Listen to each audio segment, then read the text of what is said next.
આમોદના યુવાનને બચકા ભરી લોહી લુહાણ કરનાર કપિરાજ આખરે પાંજરે પુરાયો। આમોદના તાલુકા પંચાયત નવી વસાહતમાં રહેતા એક યુવાનને ગતરોજ કપિરાજે બચકા ભરી લોહી લુહાણ કર્યો હતો, જે કપિરાજ આજરોજ પાંજરે પુરાતા લોકોએ રાહતનો શ્વાસ લીધો હતો।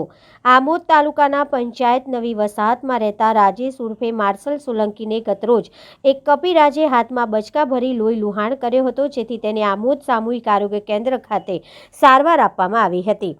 ત્યારે આમોદ વન વિભાગને કપિરાજ યુવાને બચકા ભર્યા હોવાની જાણ થતાં તેને પકડવા માટે આજરોજ પાંજરું ગોઠવ્યું હતું, જેમાં કપિરાજ પાંજરે પુરાઈ જતા વન વિભાગના કર્મચારી સહિત લોકોએ રાહતનો શ્વાસ લીધો હતો।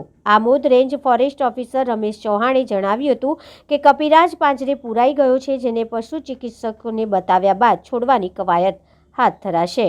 ગઈકાલે આમોદ સામાજિક વનીકરણ રેન્જ હેઠળના આમોદ તાલુકા પંચાયતની સામે એક નવી વસાહત છે, ત્યાં એક વ્યક્તિને કપિરાજે ઈજા કરેલ હતી, જે બાબતે અત્રેથી મહેરબાન નાયબ સંરક્ષક શ્રી તેમજ એસીએફ સાહેબશ્રીના સૂચના અને માર્ગદર્શન હેઠળ આજરોજ સ્ટાફ દ્વારા પીંજરું ગોઠવવામાં આવેલ, જેમાં સદર કપિરાજ પકડાઈ ગયેલ છે અને તેને વેટરનરી ડૉક્ટરને બતાવી અને કાગળ કામ કરી અને એને છોડવાની કામગીરી હાથ ધરવામાં આવેલ છે। જેવી રીતે